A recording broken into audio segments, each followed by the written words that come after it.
sampai hari ini 63 hari proses lidik dan sidik. Seperti kita ketahui bersama bahwa pada saat hari ke-30 kita sudah menaikkan status perkara kebakaran Kejaksaan Agung ini dari penyelidikan menjadi penyidikan karena dugaan ada tindak pidana. Tindak pidana yang kita lihat pada peristiwa penyelidikan adalah tindak pidana 187 KUHP atau 188 KUHP. Kenapa kami memasang pasal alternatif dalam proses naiknya penyelidikan ke penyidikan ini? Karena kita ingin meyakinkan apakah gedung Kejaksaan Agung RI ini dibakar atau terbakar.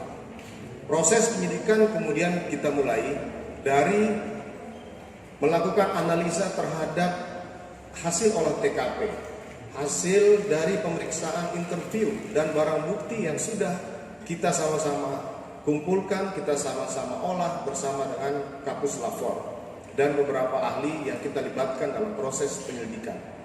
Dalam proses penyelidikan itu kemudian naik ke penyidikan, kita ketahui bersama bahwa gedung Kejaksaan Agung itu terbakar pada tanggal 22 Agustus jam 18.15, kemudian dipadamkan besoknya tanggal 23 pukul 6 pagi.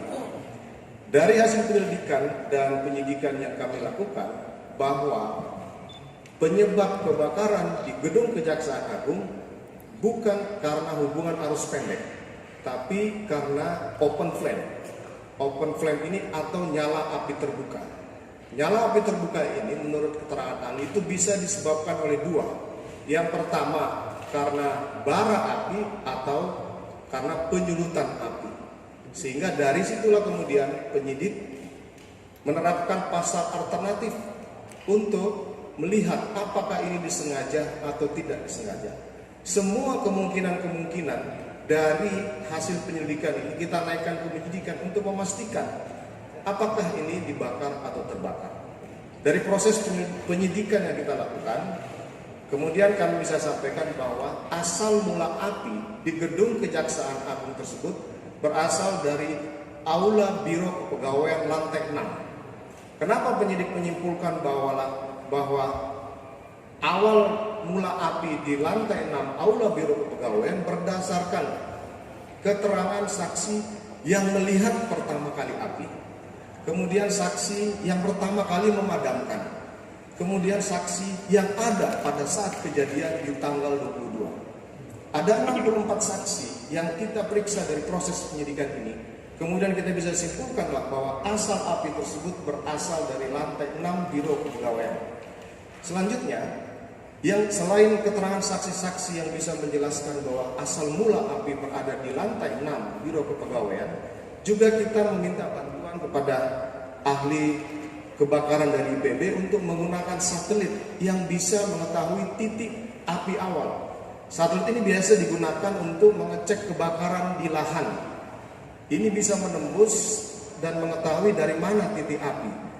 Kami kemudian koordinasi dengan ahli dari IPB, Pak Bambang Hero, untuk menggunakan satelit ini. Karena banyak spekulasi di luar bahwa titik api ini banyak. Sehingga kita harus kemudian menggunakan teknologi untuk menentukan apakah benar banyak titik api. Ternyata hasil satelit ini dan kemudian sudah dijelaskan oleh ahli kebakaran bahwa hanya ada satu titik api, yaitu di lantai 6 Biro Kepegawaian. Maka penyidik menyimpulkan bahwa dari situlah kita mulai awal kejadian kebakaran di Kejaksaan Agung. Pemeriksaan saksi 64 ini kita kemudian bisa menyimpulkan bahwa ada 5 tukang yang bekerja di aula lantai 6 Biro Kepegawaian.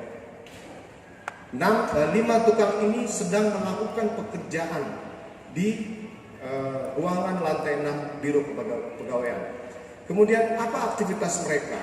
Apa yang mereka lakukan di situ? Ternyata mereka dalam melaksanakan kegiatan selain melakukan pekerjaan yang sudah ditugaskan oleh mereka, mereka juga melakukan tindakan atau kegiatan yang seharusnya tidak boleh dilakukan oleh mereka, yaitu mereka merokok di ruangan tempat bekerja, di mana pekerjaan-pekerjaan tersebut memiliki bahan-bahan yang mudah terbakar seperti thinner, kemudian lem ibon, dan beberapa bahan-bahan yang mudah terbakar lainnya.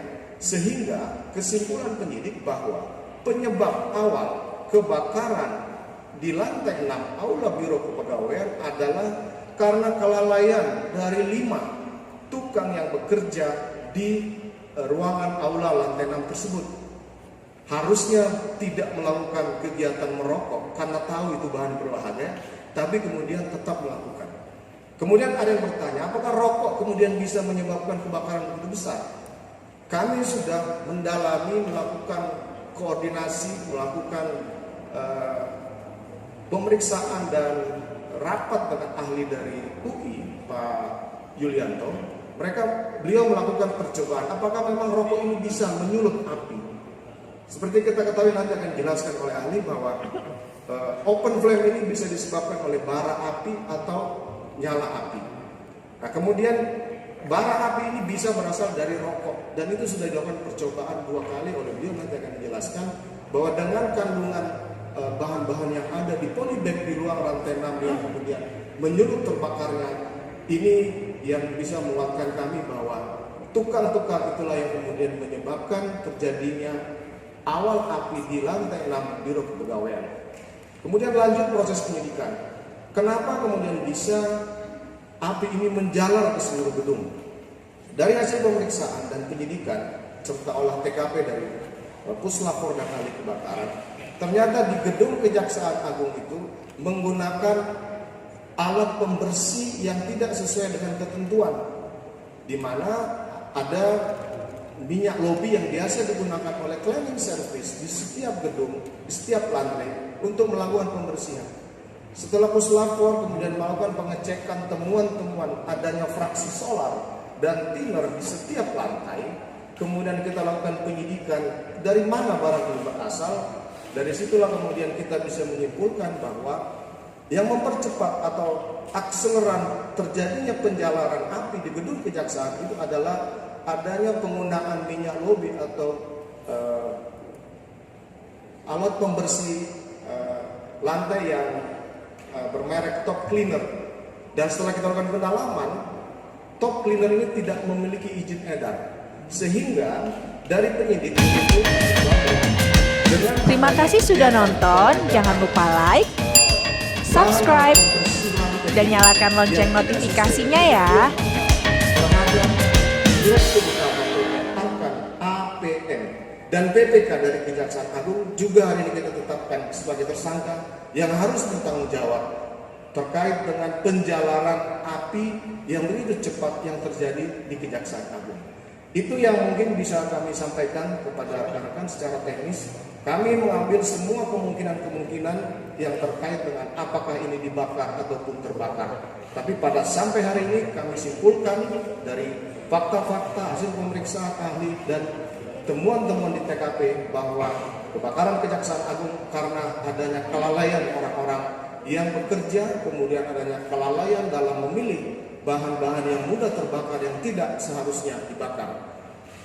Beberapa ahli juga kita periksa, ada 10 ahli di bidangnya yang kita lakukan untuk memperkuat analisa dan pendapat dari penyidik, dan segera kami akan tetapkan 8 tersangka, kemudian akan kami persiapkan untuk pemanggilan dan penyerahan berkas perkara kepada jaksa penuntut